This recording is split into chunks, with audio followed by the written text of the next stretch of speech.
దేవుడు తన కనుపాపు వలె మనల్ని కాపాడి గడిచిన 10 నెలలు కూడా భద్రపరుచున్నాడు. 10 నెలలు కూడా పూర్తి చేసుకొని 11వ నెల మొదటి దినము, మొదటి పునరుద్ధాన దినంలో దేవుడు మనలను సజీవులుగా ఉంచి ఆయన యొక్క పరిశుద్ధ ఆలయంలోనికి సమకూర్చి ఆయన గణపరిచి ఆరాధించేటువంటి భాగ్యము దేవుడు మనకి అనుకూలపరిచినాడు, అనుగ్రహించినాడు. దేవుడు ఎంతైనా నమ్మదగిన వాడు. ఆ నమ్మదగినటువంటి దేవుడిని, ఆ కరుణా వాత్సల్యత చూపించేటువంటి దేవుడిని, ఆయన స్వరక్తము చేత విమోచించబడినటువంటి మనము, ఆయన బిడ్డలుగా అంగీకరించినటువంటి మనం ఆయన గణపరిచినటువంటి వారముగా ఉంటున్నాం.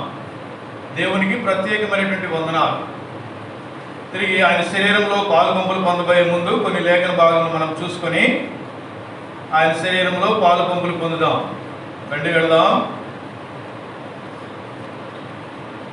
రోమిలికి రాసిన పత్రిక, రోమిలికి రాసిన పత్రిక 15వ అధ్యాయం.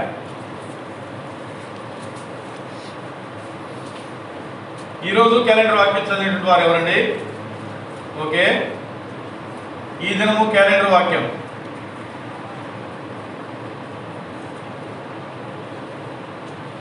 చదవండి. రోమిలికి రాసిన పత్రిక ఎక్కువ మంది చదివినట్టుగా అనిపించట్లేదు. 5వ అధ్యాయము, రోమిలికి రాసిన పత్రిక 5వ అధ్యాయము 8వ వచనం చదవండి. అందరం కలిసి చదువుకుందాం. అయితే దేవుడు మన ఎడల తన ప్రేమను వెల్లడిపరుచుచున్నాడు. ఎట్లనగా మనమింకను పాపులమై ఉండగానే క్రీస్తు మన కొరకు చనిపోయెను. మనమింకను పాపులమై ఉండగానే క్రీస్తు మన కొరకు చనిపోయెను. ఎన్ని సంవత్సరముల క్రితం చనిపోయిన వాడుకుంటున్నాడు? 2020 సంవత్సరముల క్రితమే చనిపోయినటువంటి దేవుడు ఈ దినాన్ని ఇప్పుడే నీకు నా కొరకు చనిపోయినట్టుగా దేవుని యొక్క వాక్యము మనతో మాట్లాడుతున్నది. క్రీస్తు మన కొరకు చనిపోయెను కనుక దేవుడు నా యొక్క భారమును భరించి మనలను గతించినటువంటి 10 నెలలు కూడా కాపాడి 11వ నెలలో కూడా సజీవులుగా ఉంచినటువంటి వాడుకుంటున్నాడు. ఈ దినాన మనం సజీవులుగా ఉన్నామంటే 2020 సంవత్సరముల క్రితమే మన కొరకే దేవాది దేవుడు చనిపోయినటువంటి వాడుకుంటున్నాడు. ఇప్పుడు వరకు కూడా మనల్ని సజీవుల సంఖ్యలో ఉంచినటువంటి వాడుకుంటున్నాడు. గతించినటువంటి 2020 సంవత్సరముల క్రితమే చనిపోయి ఈ దినాన ఇప్పుడు వరకు కూడా నిన్ను నన్ను కూడా సజీవులుగా ఉంచినటువంటి వాడుకుంటున్నాడు. అలాంటి దేవుణ్ణి నీవు నేను కూడా గణపరిచినటువంటి బద్దులమై ఉన్నాం. రెండు వెళ్దాం. విలాప వాక్యములు ఇందాక మనం చదువుకుందామండి. విలాప వాక్యములు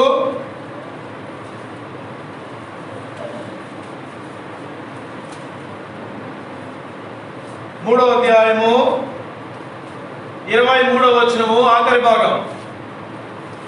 విలాప వాక్యములు 3వ అధ్యాయం 23వ వచనం.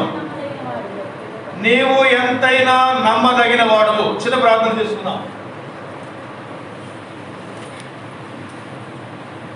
ప్రేమగల తండ్రి, నమ్మకమైన దేవా, కృపా కనికరములు సమాధానం కలిగిన మా గొప్ప దేవా, ఘనమైన ఉన్నతమైన అతి పరిశుద్ధమైన నామమును బట్టి నీకే స్తోత్రాలు వందనాలు చెల్లించుకొచ్చున్నాం. గతించినటువంటి 10 నెలలు కూడా తండ్రి మమ్మల్ని కాపాడి భద్రపరిచి సజీవులుగా ఉంచి నూతనమైనటువంటి బలముతో మమ్మల్ని బలపరిచి తృప్తిపరిచి నీ నామమును మహిమపరచడానికి నీ ప్రజలైనటువంటి మమ్మల్ని సమకూర్చి దేవా, ఈ దినము ఉదయకాల సమయంలో కూడా మీరు మాకు ఎంతగానో సహాయం చేస్తున్నారు. నీ ప్రజలను మీరు తృప్తిపరిచినారు, బలపరిచినారు. నీ ప్రజల తండ్రి నీ పరిశుద్ధ లేఖన భాగంతో తమ యొక్క హృదయాలను నింపుకొని తమ యొక్క కుటుంబములకు చేరడానికి మీరు అనుగ్రహించినటువంటి సమయంలో బట్టి నీకే స్తోత్రాలు వందనాలు. 2వ సెక్షన్లో కూడా తండ్రి నీ ప్రజలైనటువంటి మిమ్మల్ని సమకూర్చి తండ్రి నిన్ను ఆరాధించడానికి మీరు మాకు అనుగ్రహించినటువంటి సమయమును బట్టి నీ పరిశుద్ధ లేఖన భాగం బట్టి నీకు వందనాలు. దేవా, తిరిగి మీ శరీరంలోను రక్తంలోను పాల్పొంపులు పొందేటువంటి సమయంలో కూడా మీకు అనుకూలపరుస్తున్నారు. అందరికీ నీకు వందనాలు. ఈ సమయంలో తండ్రి మరి మమ్మల్ని మేము కూడా పరీక్షించుకొని మా హృదయాన్ని లేఖన భాగములతో సరిచేసుకొని మీ శరీరంలో పాల్పొంపులు పొందేటువంటి వారు ఉన్నట్లుగా మమ్మల్ని మీరే సిద్ధపరచండి. మాతో మాట్లాడండి, మమ్మల్ని బలపరచండి. మీ లేఖన భాగములతో మా హృదయాన్ని తృప్తిపరిచి మీ శరీరంలో రక్తంలో పాల్పొంపులు పొందినట్లుగా మమ్మల్ని సిద్ధం చేయమని, అల్ప నన్ను కూడా మీ స్వాధీనం ఉంచుకున్నామని మీ కృపగల నష్టాలకు అప్పగించుకుంటూ యేసయ్య నామములో ప్రార్థించుకుంటూ వేడుకున్నాం తండ్రి. ఆమేన్. దేవుడు ఎంతైనను నమ్మదగినటువంటి వాడు. ఎంత నమ్మదగినటువంటి వాడు? మన జీవితంలో మనకి కావాల్సినంత నమ్మకమైనటువంటి వాడుగా ఉన్నాడు. మనమైతే దేవుడైతే మనకి కావాల్సినంత నమ్మకం కలిగిన వాడు ఉన్నాడు. మనకి కావాల్సినంత నమ్మకం. అయితే మనము ఎదుటి వారికి ఎలాంటి నమ్మకం కలిగినటువంటి వారుగా మనం ఉంటున్నాం. ఈ దినము మనము పరీక్షించుకోవాలి. రండి, 1 కొరింథీయులకు రాసిన పత్రిక 11వ అధ్యాయము 28వ వచనం చదవండి. 1 కొరింథీయులకు రాసిన పత్రిక 11వ అధ్యాయము 28వ వచనం. కాబట్టి ప్రతి మనుషుడు తన్ను తాను పరీక్షించుకునవలెను, అలాగూ చేసి ఆ రొట్టెని తిని ఆ పాత్రలోది త్రాగవలెను. కనుక దేవుడు మన ఎడల నమ్మకముగా ఉన్నటువంటి వాడు ఉంటున్నాడు. నువ్వు ఎంతైనా నమ్మకమైనటువంటి దేవుడివి, నువ్వెంతైనా నమ్మకమైనటువంటి వాడివి అని చెప్పి లేఖన భాగం తెలుస్తుంది. అయితే దేవుడు మన ఎడల నమ్మకముగా ఉన్నాడు. మనము ఎదుటి వారి ఎడల ఎంత నమ్మకముగా ఉంటున్నాం? ఆయన శరీరంలో పాలుపొంపులు పొందబోయేటువంటి మరి మనము పరీక్షించుకునే వారముగా ఉండాలి. మనము మన ఎదుటి ఉన్న వారి ఎడల ఎంత నమ్మకముగా ఉంటున్నాము? అర్థమైందండి? దేవుడు మన ఎడల నమ్మకమైనటువంటి వాడుగా ఉంటున్నాడు.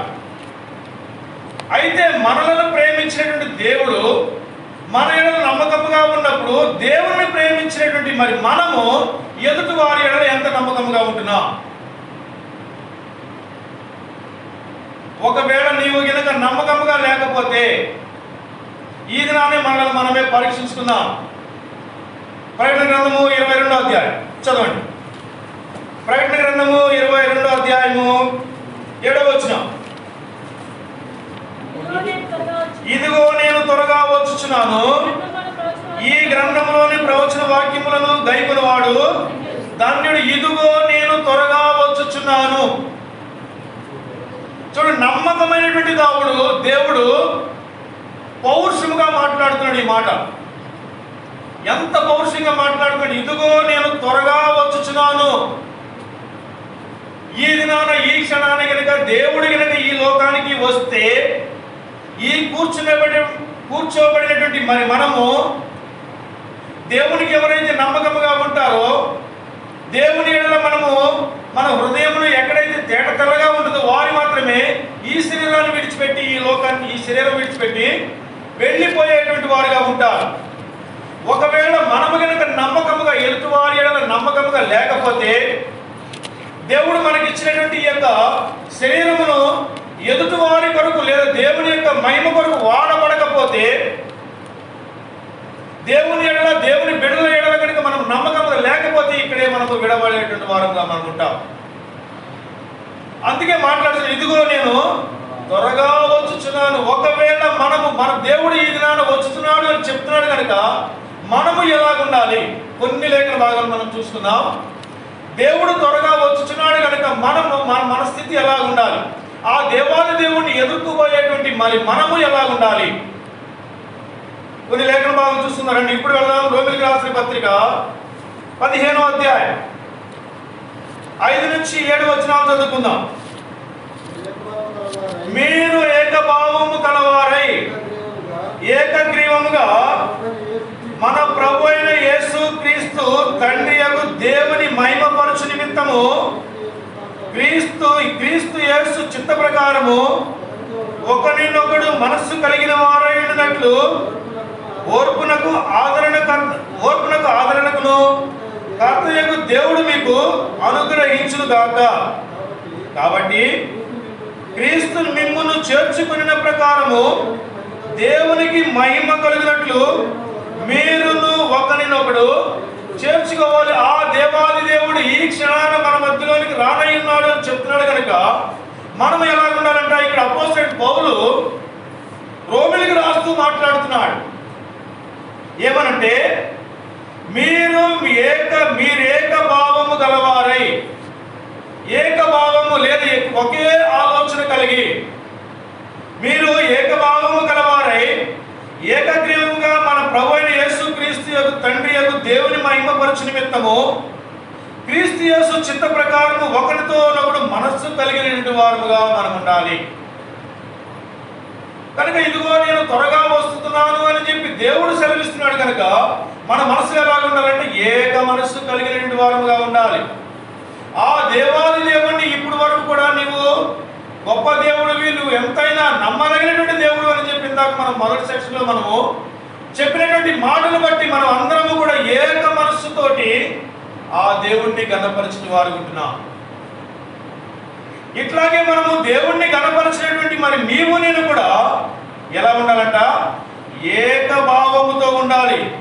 కాబట్టి క్రీస్తు మిమ్మల్ని చేర్చుకునే ప్రకారము దేవునికి మహిమ కలిగినట్లు మీరును ఒకరినొకడు చేర్చుకోవాలి. చేర్చుకోవడం అంటే ప్రేమించాలి. ఒకరితో దేవుడు మనల్ని ఏ రకంగా ప్రేమించిన వాడుకుంటున్నాడో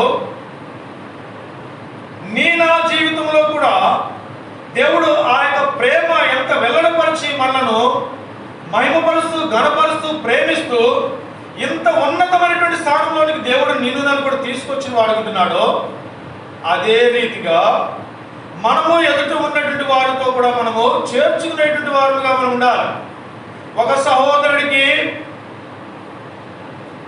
మత్తయి సువార్తలో దేవుడు ఒక మాట సెలవిచ్చిన, ఒక సహోదరుడికి ఏమంటే ఒక సహోదరుడికి మధ్యలోనికి ఒక సహోదరుడు ఏంటంటే ఒక సహోదరుడితో ఒక సహోదరుడు ఏక మనసు భావం కలిగిన వారు ఉండాలి.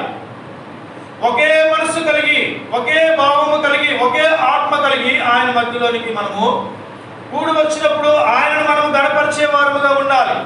ఒకే మనసు కలిగిన వారుగా మనం ఉండాలి. ఇలాంటి మనస్సు కలిగి ఉన్నాడని చెప్పి అపోస్తలుడైన పౌలు ఒక మాట సెలవిస్తున్నాడు. ఫిలోమోనుకు రాసిన పత్రికలకు వెళ్దాం రండి. ఫిలోమోనుకు రాసిన పత్రిక, ఏప్రిల్కి రాసిన పత్రిక ముందు ఉంటుంది చూడండి. ఫిలోమోనుకు రాసిన పత్రిక 17వ వచనం. కాబట్టి నీవు నన్ను నీతో పాలివానిగా ఎంచిన ఎడల నన్ను చేర్చుకున్నట్లు అతనిని చేర్చుకుని. ఇక్కడ ఫిలోమోనుకు అపోస్తలుడైన పౌలు ఒక లేఖ రాసి వాడుకుంటున్నాడు. ఈ ఒనేసిము గురించి రాస్తూ వచ్చిన వాడుకుంటున్నాడు. ఈ ఒనేసిము అంతక్రితం ఎలాంటి వాడంట? ఎలాంటి వాడు ఒనేసిము అంతక్రితం? తన జీవితం ఎలాంటి జీవితము? చదవండి 11వ వచనం. అతడు మునుపు నీకు నిష్ప్రయోజనమైన వాడే కానీ ఇప్పుడు నీకును నాకును ప్రయోజనకరమైనటువంటి వాడు. అంతక్రితము నిష్ప్రయోజనకరమైనటువంటి జీవితం అంటే దేవుణ్ణి ఎరగనటువంటి జీవితంలో ఉన్నటువంటి నిన్ను నన్ను కూడా ప్రయోజనకరమైన వాడుగా చేసి వాడుకుంటున్నాడు దేవుడు. చూడండి, మనము ఒకరిని చేర్చుకున్నాం. దేవుడు నిన్ను నన్ను కూడా చేర్చుకున్నటువంటి వాడుకుంటున్నాడు. ఏ రకంగా చేర్చుకున్నాడు? లూకాసు వార్తలోకి వెళితే పైన యెరూషలేము నుంచి యెరికోకు దిగి వెళ్ళొచ్చినటువంటి ఒకడు దొంగల చేతులు వచ్చి చిక్కబడినప్పుడు పొరపాటుతో కొట్టి పక్కన పడి వేసినప్పుడు యాజకులు వచ్చారు, లేవీలు వచ్చారు. కానీ సమరయుడు వచ్చి తనను చేర్చుకున్నటువంటి వాడుకుంటున్నాడు. ఏ రకంగా చేర్చుకున్నాడు? తన వాహనం మీద ఎక్కించుకొని తన గాయములను ద్రాక్షారసంతో కట్టి తన వాహనం మీద ఎక్కించుకొని ఒక పూట కూడా వాని ఇంటికి తీసుకుని వెళ్ళేటువంటి వాడుకుంటున్నాడు. అంటే మనలను చేర్చుకున్నటువంటి వాడుకుంటున్నాడు. ఇక్కడ ఒనేసిమును కూడా అపోస్తలుడైన పౌలు చేర్చుకున్నటువంటి వాడుకుంటున్నాడు. అంతక్రితము నిష్ప్రయోజకమైనటువంటి వాడే కానీ ఇప్పుడు నీకును నాకును ప్రయోజనకరమైన వాడిగా ఉంటున్నాడు ఒనేసిము. ఆ ఒనేసిమును గురించి ఇక్కడ అపోస్తలుడైన పౌలు ఫిలోమోనుకు ఒక లేఖ రాసిన వాడుకుంటున్నాడు. అయ్యా, ఇప్పుడు నీవు చేర్చుకోవచ్చును, ఒనేసిముని నీవు చేర్చుకోవాలని చెప్పి పౌలు తనతో మాట్లాడుతున్నాడు. నా ప్రాణము వంటి వాడు. చూడండి, ప్రయోజనకరమైనటువంటి వాడు కానప్పుడు అపోస్తలుడైన పౌలు కంటే ఎలా ఉన్నాడంటే ఇప్పుడు ఒనేసిము తన తన ప్రాణముతో సమానమైనటువంటి వాడుగా ఉంటున్నాడు. మన ప్రాణముతో సమానము, మనలను తన ప్రాణము కంటే ఎక్కువగా ప్రేమించి వాడుకుంటున్నాడు ఈ దేవాది దేవుడు.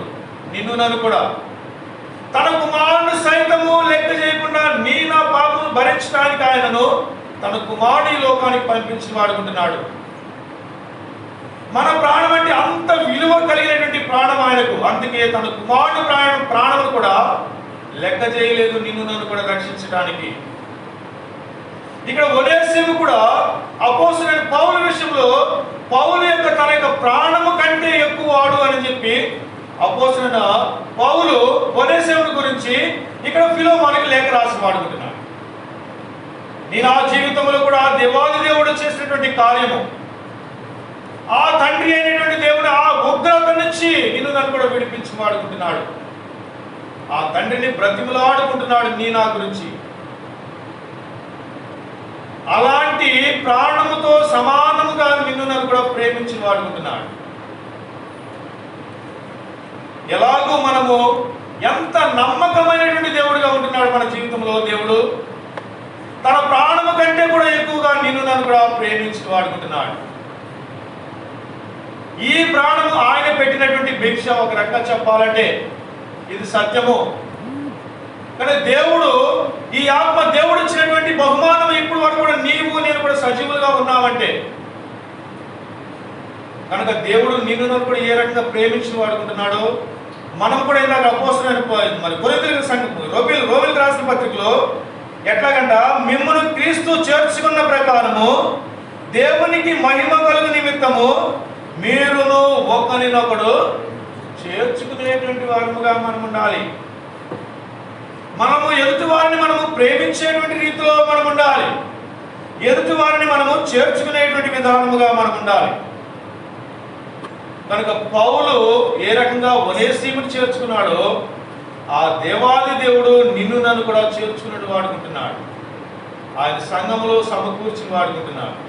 ఆయన బిడలుగా మనల్ని చేర్చుకొని ఆయన పరిశుద్ధారంలోనికి మనల్ని తీసుకొచ్చి సజీవులుగా గతించినటువంటి 10 నెలలు కూడా కాపాడినటువంటి వాడుకుంటున్నాడు. 11వ నెల మొదటి దినము, మొదటి పునరుద్ధాన దినంలో దేవుడు మనలను సజీవులుగా ఉంచిన వాడుకుంటున్నాడు. కనుక మనలను మనమే ఒకరితో ఒకరు మనము చేర్చుకునేటువంటి వారముగా మనం ఉండాలి. కనుక ఆ దేవాది దేవుడు రాబోచున్నాడు. అతి త్వరలో, ఇదిగో నేను త్వరగా రాబోచున్నాను అంటున్నాడు. కనుక ప్రతి విషయంలోనూ మనము ఏకగ్రీవముగా ఏక మనసు కలిగిన వారముగా మనం ఉండాలి. ఆ దేవుణ్ణి మనం ఎదుర్కోవాలి అంటే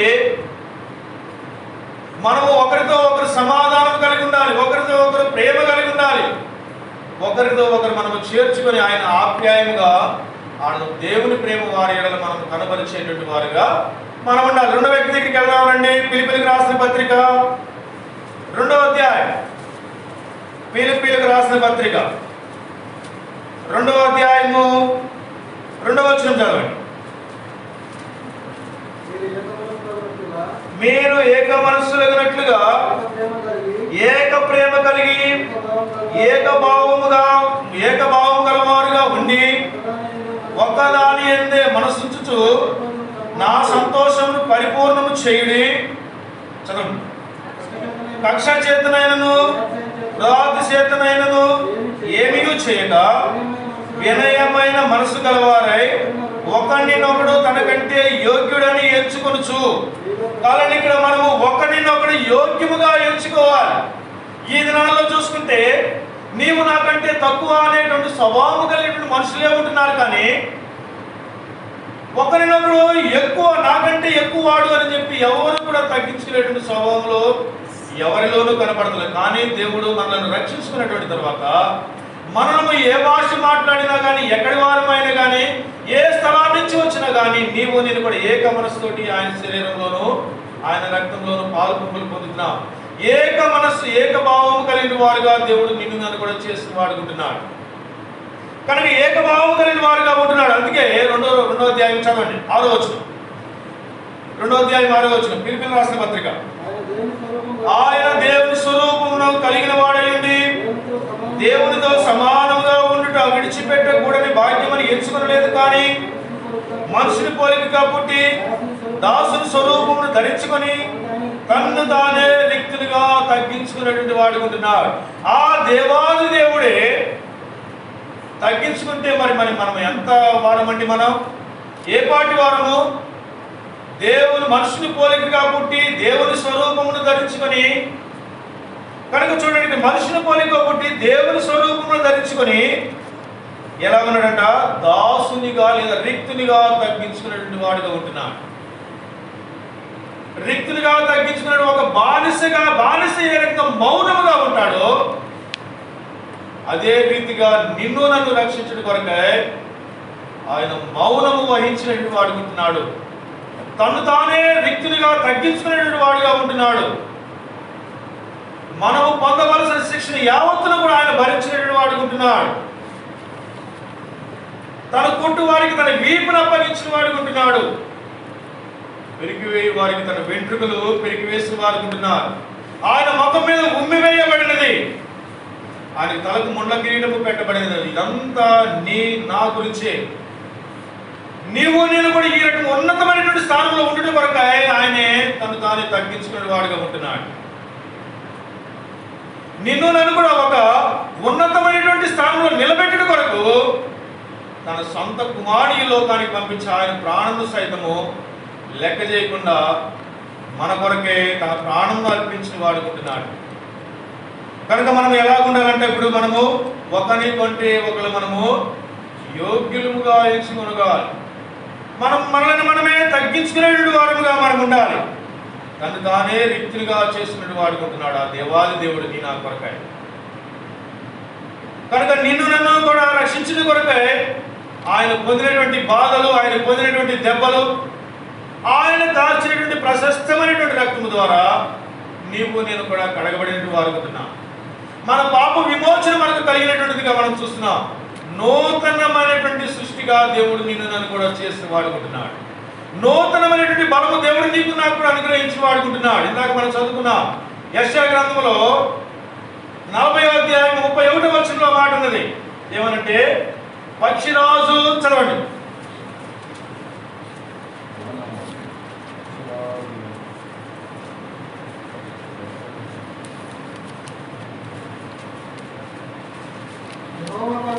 యెహోవా కొరకు ఎదురు చూచువారు నూతన బలము పొందుదురు. వారు పక్షిరాజు రెక్కలు చాపి పైకి ఎగురుదురు, అలాగే పరిగెత్తుదురు, సమస్యలకు నడిచిపోదు. కనుక యెహోవా కొరకు ఎదురు చూసేటువంటి వారు ఎలా ఉంటారు? నూతనమైనటువంటి బలం. నూతనమైనటువంటి బలంతో దేవుడు నిన్ను నన్ను కూడా బలపరిచిన వాడుకుంటున్నాడు. ఈ దినాల్లో చూసుకుంటే ఎక్కడో చైనాలో పుట్టినటువంటి కరోనా మన గ్రామంలోనికి మన ఇంటి పక్కనే ఉన్నది. ఒక రకంగా చెప్పాలంటే మా ఇంటి పక్కనే ఉన్నది. ఎక్కడ చైనాలో పుట్టినటువంటి ఈ కరోనా వైరస్ ఈ గ్రామానికి ఏ రకంగా సంచరించినదో, ఆయనను మన ఇంటి పక్కనున్నా, మన ముందున్నా, మన వెనకాలన్నా, ఎక్కడ ఉన్నా కానీ దేవాది దేవుడు మనల్ని దినాన్ని సజీవుల సంఖ్యలో ఉంచాడు. తన యొక్క నూతనమైనటువంటి బలంతో నిన్ను నన్ను కూడా బలపరుచుకుంటూ వచ్చి వాడుకుంటున్నాడు. ఇంకా దేవుడికి నా యొక్క అవసరత కలిగిన వాడుగా మనం ఉంటున్నాం. ఆ అవసరత ఏంటో మనము గుర్తించాలి. కనుక యెహోవా కొరకు ఎదురు చూసేటువంటి వారు ఎలా ఉంటారు? నూతనమైనటువంటి బలం. ఈ లోకంలో ఈ శరీరానికి కావాల్సినటువంటి బలము కంటే కూడా ఆత్మీయమైనటువంటి బలంతో దేవుడు నిన్ను నన్ను కూడా బలపరుస్తున్నాడు. కనుక మనల్ని మనమే ఏ రకంగా తగ్గించుకునే వారు ఉండాలి.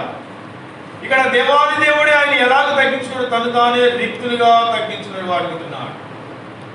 దేవుని కుమారుడుగా అయ్యింది కూడా తన స్వరూపమును, దేవుని స్వరూపమును ధరించుకొని కూడా మానవుడిగా ఈ లోకానికి వచ్చి మానవుని యొక్క అందరి పాపమును భరించడానికి ఇష్టపడిన వాడుకుంటున్నాడు. భరించినటువంటి వాడుకుంటున్నాడు. ఆ యొక్క శిలువలో మరణమును, ప్రాణమును సైతము నా విడుదల కొరకే అర్పించి వాడుకుంటున్నాడు. మనకు తను తానే తగ్గించుకునేటువంటి వాడుగా మనకి ఇక్కడ మనం చూస్తూ ఉన్నాం. 3వ దగ్గరికి వెళ్దాం. 2 ఎఫెసీయులకు రాసిన పత్రిక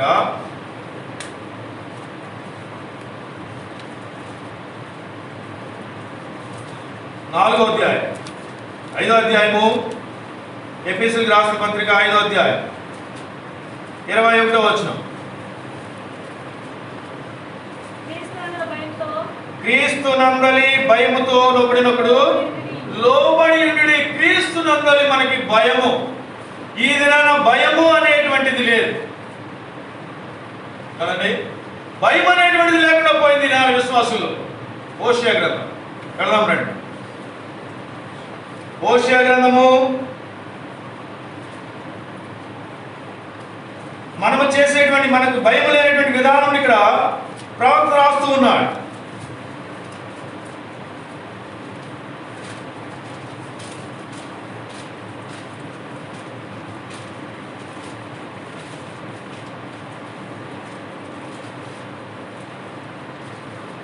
హోషేయ గ్రంథము 4వ అధ్యాయం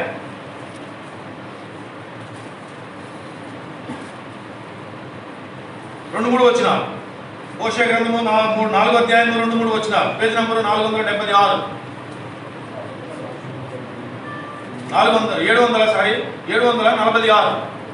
746 పేజీ.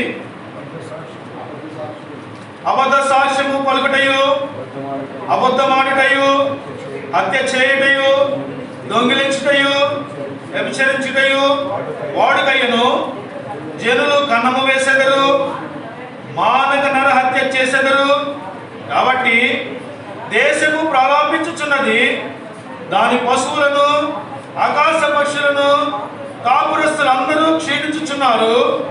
సముద్రపు మధ్యములు కూడా గతించిపోవచ్చున్నాయి. మనము చేసే దేవుని ఎడల మనకు లేనటువంటి భయము వలన ఎన్ని కీడులు జరుగుతున్నాయో చూడండి. ఇక్కడ ప్రవక్త బహుగా మనకి రక్షించిన వాడుకుంటున్నాడు.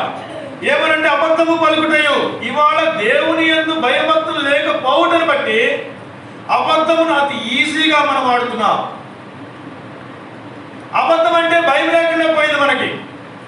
ఇక్కడ ఇందాక మనం చదువుకుని ఏమంటే ఎఫెసీయులకు రాసిన పత్రిక 4వ అధ్యాయము 5వ అధ్యాయం 21వ వచనంలో ఏమనుందంటే, క్రీస్తు నందలి భయముతో ఒకరినొకడు లోబడి ఉండాలి. కానీ ఇక్కడ క్రీస్తు నందలి భయం లేదు మనకి. క్రీస్తు నందలి భయం ఉంటే అబద్ధము పలకము, అబద్ధము ఆడము, హత్య చేయము, దొంగిలించము, ఇవన్నీ కూడా వాడుకైపోయిందంట మనకి. ఎందుకంటే దేవుడు మనల్ని ఏమీ చేయడు. ఒకవేళ దేవుడు మనల్ని ఏదైనా చేసినా కానీ దేవుడు పాదాల దగ్గరికి వెళ్ళి మనం అయా నన్ను క్షమించమంటే క్షమిస్తాడు. కనుక అలాంటి భయం విడిచి మనము ఇవన్నీ కొనసాగించేటువంటి వారంగా ఉంటున్నాం.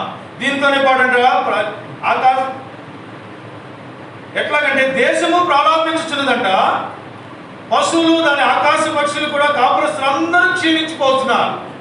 ఈ మనము చేసేటువంటి ఒక అబద్ధమును బట్టి లేదా దేవునికి మనం చేసేటువంటి వ్యతిరేకమైనటువంటి కార్యములను బట్టి దేశంలో ప్రజలు ప్రారంభించుతున్నారు. పశువులు ఆకాశ పక్షులు కూడా ఏమైపోతున్నాయంట, క్షీణించిపోతున్న. ఎగ్జాంపుల్ చెప్పాలంటే మన చిన్నతనంలో మన ఇంటి దగ్గరలో కొన్ని చిన్న చిన్న పిచ్చుకలు అనేటువంటివి ఉండే. అవునండి, గుర్తుందా మీకు? అందరిలో ఉండే. ఒక తాటాకుల ఇళ్లలో ఉన్నప్పుడు అవి వచ్చుకొని మన సూర్యులోకి వచ్చి తన తన గూడును నిర్మించుకునేటువంటిగా ఉన్నాయి. ఇప్పుడు ఏమైపోయినాయి, కనీసం చారల్లో కూడా కనపడతలేదు. మన చేలు పంట సేవలో కూడా ఈ దినాన అలాంటి పక్షులు కనిపించట్లేదు. కారణం ఏంటి? కారణం ఏమైందంటారు? మానవుని యొక్క అతి ఆలోచన. దానిని బట్టి దేవునికి వ్యతిరేకమైనటువంటి ఆలోచన చేస్తున్నాడు. కనుక ఇక్కడ వాక్యము స్పష్టంగా చెబుతున్న ఆకాశ పక్షులు సైతము కాపురస్తులు అందరూ క్షీణించిపోతున్నారు. కాపురస్తులేనే కాదు, ఆకాశంలో తిరిగేటువంటి పక్షులే కాదు, నీటి లోపల ఉండేటువంటి జలశరాశులు కూడా, అంటే సముద్రంలో ఉన్నటువంటి మత్స్యములు సైతము కూడా క్షీణించిపోతున్నాయి మానవుడు చేసేటువంటి పాపమును బట్టి. దేవుడు మానవుడి ఎడల ప్రేమించేటువంటి ఆ ప్రేమను మానవుడు విడిచిపెట్టిన దాన్ని బట్టి, భయం విడిచి తన ఇష్టానుసారముగా జీవించడాన్ని బట్టి మానవుడు ఇవన్నిటిని కూడా మనము కోల్పోతున్నాం. ఆకాశంలో తిరిగే పక్షులతో పాటు సముద్రంలో తిరిగేటువంటి చేపలు సైతము నశించిపోతున్నాయి. దేవుని ఎడల భయం విడిచి మనం చేసేటువంటి ప్రవర్తన మన యొక్క ఆలోచన బట్టి. కనుక మనం ఎలా ఉండాలంటే, ఇప్పుడు దేవుని దగ్గరికి మనం వచ్చి వారుకుంటున్నాం. ఎలా ఉండాలి ఇప్పుడు మనం? ఎలా ఆయన యందు భయభక్తులు కలిగిన వారుగా మనం ఉండాలి. మన హృదయాలను మనమే పరీక్షించుకుందాం. రండి వెళదాం. దానియేలు గ్రంథం ఒక మాట చదువుకుందామండి. దానియేలు గ్రంథము 4వ అధ్యాయం 30వ వచనం చదవండి. దానియేలు గ్రంథము 4వ అధ్యాయం చదవనా. నా బలాధికారమును నా ప్రభావ ఘనతను ఘనపరచుటకై ఒక రాజధాని నగరముగా నేను కట్టించినది కాదా? తనలో తాను అనుకున్నటువంటి వాడు ఇక్కడ హెచ్చించుకుంటున్నాడు మానవుడు. చూడండి, మానవుని యొక్క ఆలోచన ఎలా ఉన్నది ఇక్కడ. ఇదంతా నేనే చేశాను, ఇదంతా నా బల ఘనత కొరకే నేను సంపాదించుకున్నాను, ఇది నాది అని చెప్పి అనుకుంటున్నటువంటి వాడుకుంటున్నాడు ఇక్కడ గొప్ప రాజు. అయితే ఇక్కడ ఎక్కడ 29వ అధ్యాయం నుంచి 30వ వచనంలోకి వచ్చేవాడికి 4వ అధ్యాయము 30వ వచనంలో ఈ మాట మాట్లాడుతున్నాడు. 32వ వచనంలోకి వచ్చేవాడికి దేవుడు ఆ యొక్క రాజును పడగొట్టేసి ఏం చేస్తున్నాడంట? పశువు వలె గడ్డి మేయించినటువంటి వాడుగా ఉంటున్నాడు. ఇక్కడ 30వ వచనం అంటే 2 వచనాల మధ్యలోనే, అంటే 2 వచనాల గ్యాప్లని ఆ అంతటి గొప్ప మహారాజు సైతము దేవుడు అరణ్యములోనికి పంపించి పశువుల వలె గడ్డి మేయించినట్టు వాడుకుంటున్నాడు.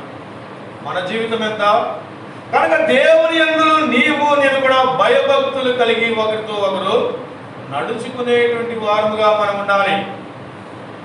మన ఆత్మీయ జీవితంలో మనం ఎక్కడ భయం విడిచినటువంటి వారు ఉంటున్నాం పరీక్షించుకుందాం. ప్రతి దాన్ని కూడా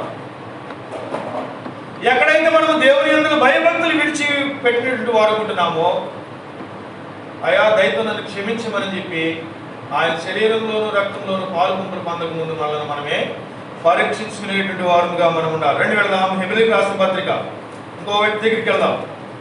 హెబ్రీయులకు రాసిన పత్రిక 10వ అధ్యాయం చదవండి. 24. కొందరు మానుకొనిచ్చినట్లుగా సమాజముగా కూడట మానగా ఒకరినొకడు ఎలా ఉండాలంటే మనము హెచ్చరించుకోవాలి. మనలో మనము దేవుని యందు భయభక్తులు కలిగి ఉన్నాము అంటే మనము హెచ్చరించేటువంటి వారు ఉండాలి. ఇదిగో నేను త్వరగా వచ్చుచున్నాను అని చెప్పి ఆ దేవుడు సెలవిస్తున్నాడు కనుక మనం ఎలా ఉండాలంట? ఒకరితో ఒకరు హెచ్చరిక కలిగిన వారుగా మనం ఉండాలి. ఎలాంటి హెచ్చరికలు? మన కుటుంబ సమస్యతో హెచ్చరిక కాదు, ఆత్మీయమైనటువంటి విషయంలో మనలో ఒకరితో ఒకరు మనం హెచ్చరిక కలిగిన వారుగా మనం ఉండాలి. కనుక ఇక్కడ ఇండియన్ గురించి ఒక మాట చెప్తూ ఉంటారు అదర్ కంట్రీ వాళ్ళు మన ఇండియా గురించి. ఏమనంటే ఇండియా వాళ్ళంట ఒక పీతలు లాంటి వాళ్ళంట. పీతలైతే ఒక గంపలో కొన్ని పీతలు తీసుకొచ్చి గంపలో వేసి కొద్దిగా ఎత్తుగా ఉన్నటువంటి గంపలో వేసినప్పుడంట ఒక పీత పైకి నడుచుకుంటూ ఎట్లాగైనా కానీ ఈ గంపలో నుంచి బయటికి రావాలి అనుకుంటుందంట. కానీ ఇంకొకటి వెనకాల ఎక్కి దాని కాలు పట్టుకొని కిందకి లాగుతూ ఉంటుందంట. అంటే ఏంటంటే ఆత్మీయమైనటువంటి జీవితంలో ఒక సహోదరుడు ఒక సహోదరి ఎక్కడైనా కానీ తప్పిపోతున్నాడు అని చెప్పి ఒకవేళ మనకి కనిపిస్తే ఆ సహోదరుని దేవుని యొక్క వాక్యముతోటి మనం హెచ్చరించాలి. సహోదరుడు నువ్వు ఫలానా విషయంలో తప్పిపోతున్నావు కనుక దేవుని రాజ్యం అతి సమీపంలో ఉన్నది కనుక నువ్వు అలాంటి పని చేయవద్దు అని చెప్పి మనము హెచ్చరించుకునేటువంటి వారుగా ఉండాలి. కనుక సమాజంగా కూడా మీరు మానవద్దు అంటున్నాడు అపోస్తలుడైన పౌలు. ఒకరితో ఒకరు మనం సమాజంగా కూడదాం, ఒకరితో ఒకరు మనము హెచ్చరించుకుందాం ఆత్మీయమైనటువంటి విషయాలు. ఈ హెచ్చరిక కాడికి వచ్చేపాటికి మానవుల్లో కొన్ని బలహీనతలు వస్తూ ఉంటాయి. అందుకు నాకు చెప్పి అందులోడువా అనేటువంటి స్వభావం కలిగి వారు ఉంటారు.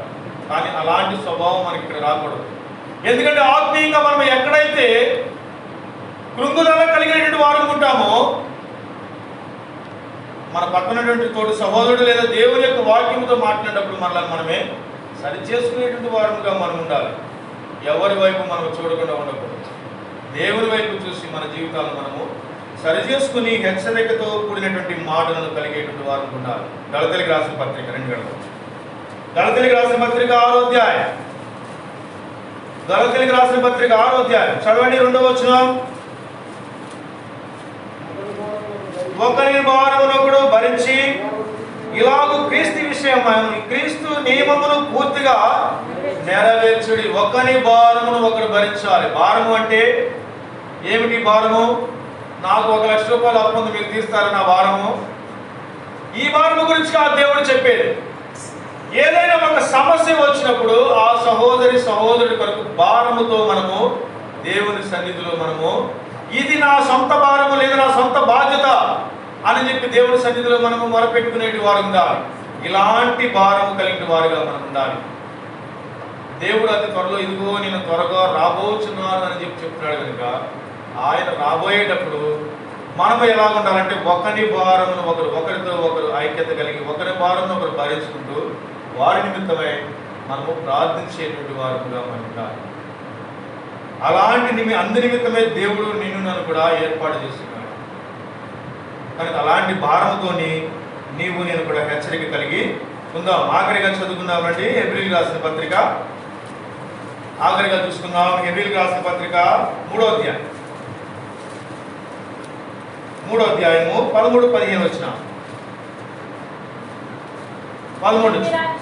నేడు మీరు ఆయన శబ్దమును విని ఎడల కోపమును పుట్టించినప్పటి వలె మీ హృదయములను కఠినపరచుకొనకుడని ఆయన చెప్పిన కనుక పాపము వలన కలుగు భ్రమ చేత మీలో ఎవడైనా కఠినపరచుకొనబడుకున్నట్లు నేడు అను సమయం ఉండగానే ప్రతి దినమును ఒకరినొకడు బుద్ధి చెప్పుకోవాలి. ఈ దినము ఈ క్షణమే మనది. నేడు అనేటువంటి సమయం ఉండగానే మనం ఎలా ఉండాలి? ఒకరినొకడు బుద్ధి చెప్పుకునేటువంటి వారుగా ఉండాలి. ఒకరితో ఒకరు సమాధాన పడేటువంటి వారుగా మనం ఉండాలి. ఈ దినమే మనది, రేపటి దినం మనది కాదు. లేదంటే ఈ క్షణమే మనది, రేపటి సమయం మనది కాదు. కనుక ఎలా ఉండాలంటే ఒకరితో ఒకడు బుద్ధి చెప్పుకొని సమాధానముగా ఉండాలి. ఒకవేళ నువ్వు సమాధానము కనుక కోల్పోయినట్లయితే మత్తయి సువార్త 6వ అధ్యాయానికి వెళ్తే అన్ని స్పష్టంగా రాసిన వాడుకున్నాడు దేవుడు. నీ సహోదరుడితో ఏదైనా నీకు అభ్యంతరము కలిగిన ఎడల నీ బలిపీఠం నీ అర్పణను విడిచిపెట్టి నీ సహోదరుడితో ఏం చేయాలంటే సమాధాన పడాలి. కనుక మనం ఎలా ఉండాలంటే దేవుడు అతి త్వరలో రానయ్యన్నాడు కనుక మనం ఎలా ఉండాలి? ఒకరి సమయం నేడు అని సమయం ఉండగానే మనము ఒకరితోనొకడు బుద్ధి చెప్పుకుంటూ సమాధానముగా ఉండాలి. ఒకవేళ ఈ జీవితంలో ఈ శరీరంతో ఉన్నటువంటి నీవు నేను కూడా సమాధానం ఎక్కడ మనం కోల్పోయిన వారుకుంటున్నాం, ఏ విషయాల్లో మనం సమాధానం కోల్పోయిన వారుకుంటున్నాము, ప్రతి దాన్ని కూడా ఆ దేవుని బలిపీఠం మీద కూర్చున్నటువంటి నీవు నేను కూడా సమాధాన పడదాం. దేవునితో మనుషులతో ఆయన వాక్యములతో మనం సమాధాన పడదాం. మనుషుల వైపు చూసి నష్టపోకుండా ఆ దేవుని వైపు చూసి మనం ఎలా ఉండాలంటే సమాధానంతో సమాధాన హృదయముతో అందులో చేయడానికి దేవుడు మనకి సహాయం చేయనుగాక. ఇప్పుడు మనం ఎంతమంది గురించి చెప్పుకున్నాం? ఏ విషయాలు మనం చెప్పుకున్నాం? ఇదిగో నేను త్వరగా వచ్చుచున్నాను కనుక అని చెప్పి దేవుడు సెలవిస్తున్నాడు. మనం ఎలా ఉండాలంటే దేవుడు వచ్చేటప్పుడు మనము ఎలా ఉండాలి అని కొన్ని లేఖ భాగంలో మనం చదువుకున్నాం. కనుక మనం ఒకరితో ఉన్నప్పుడు ఏకభావం కలిగిన వారుగా ఉండాలి, ఏక మనస్సు కలిగిన వారుగా ఉండాలి, ఒకరినొకడు బుద్ధి చెప్పుకుంటూ ఉండాలి.